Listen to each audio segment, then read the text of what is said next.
Hi అండి. One more mini blog and అలాగే good evening. ఏంటి జయ గుడ్ ఈవినింగ్ అని చెప్తుంది అనుకుంటున్నారా? అవునండి, నేను పూజ ఈవినింగ్ చేసుకున్నాను. ఫ్రైడే పూజ ఎప్పుడు మార్నింగ్ టైం చేసుకునేదాన్ని కదా, ఈరోజు ఎందుకు ఈవినింగ్ చేసుకున్నాను అనేసేనా? ఏం లేదండి, మొన్న లక్ష్మీవారం సాయిబాబా పూజ చేసుకున్నాను కదండి నిన్న. సో పూజ చేయడానికి మార్నింగ్ బే లెగాల్సి వచ్చింది. సో సరిగ్గా నిద్ర లేక ఇంక ఈరోజు మార్నింగ్ బే లెగలేకపోయాను. ఇంక ఇవన్నీ చేయాలంటే ఇప్పుడు టైం పట్టేస్తుంది అనేసి ఇంక ప్రశాంతంగా ఈవినింగ్ చేసుకుందాం పూజ అనేసి సో ఈవినింగ్ అయితే పూజ చేసుకున్నానండి.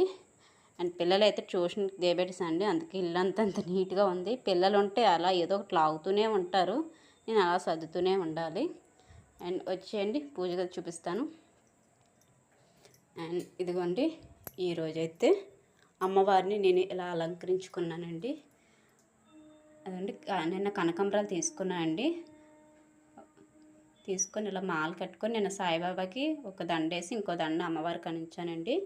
అండ్ ఇదిగోండి, వీటిని ఏంటంటే నాకు కరెక్ట్గా తెలియదు. ఏంటంటే విరజాజులో సన్నజాజులో తెలీదు.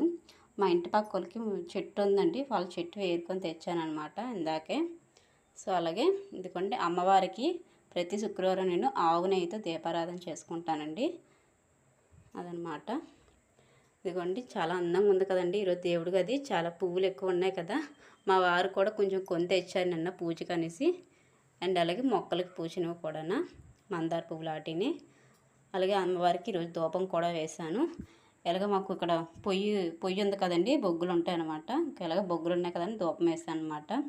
సో ధూపం వేస్తే అమ్మవారికి చాలా ఇష్టం అంట కదండి. అలాగే నైవేద్యం ఏం లేవండి చేయడానికి కూడా నాకు టైం లేదు. పిల్లల్ని దయపెట్టి వచ్చి కోళ్ళు మూసి చేసేసరికి 6:30 అయిపోయింది. గబగబా స్నానం చేసి రెడీ అయ్యి ఇవన్నీ చేసుకున్నాను. పిల్లల్ని తీసుకురావడానికి 7 గంటలకల్లా వెళ్ళాలి. సో అందుకనేసి ఖర్జూరం ఉందండి, దేవుడి మొలకని నేను సపరేట్గా ఖర్జూరం పెట్టుకున్నాను. ఖర్జూరం పెట్టేసాను అనమాట ఈరోజు నైవేద్యానికి. ఇదండి, మీరు కూడా అమ్మవారికి దండం పెట్టుకోండి. సో ఎలా ఉన్నారు మా అమ్మవారు? బాగున్నారా? బాగుంటే లైక్ చేయండి అండ్ అలాగే కామెంట్ చేయండి. ఇదండి నా ఫ్రైడే పూజ అయితే. ఇంకా నేను వంట కూడా చేయలేదండి, చెయ్యాలి. క్యాబేజీ ఫ్రై చేద్దాం అనుకుంటున్నాను, ఇంకా అది కట్ చేయలేదు, చూడాలి. అయితే అది చేస్తాను, లేదంటే సింపుల్గా వెజిటేబుల్ పలావ్ చేసేస్తాను. అండ్ ఇది వచ్చేసి వేపాకండి, మాకు పక్కన మొక్క ఉంది, మా ఆయన తెంపమంటే తెంపారు. ఇది పొడి చేసి స్టోర్ చేసుకోవాలండి. దేనికంటే నాకు యాక్నీ ప్రాబ్లం ఉందండి, పింపుల్స్. దానికి యూజ్ చేద్దాం, ఏమైనా తగ్గుతుందేమని ట్రై చేద్దామని హోమ్ మేడ్ రెమెడీకి ట్రై చేయాలి. ఎప్పుడు ట్రై చేయలేదు, యూట్యూబ్లో చూసాను నేను. ఒకసారి ట్రై చేసి చూద్దాము.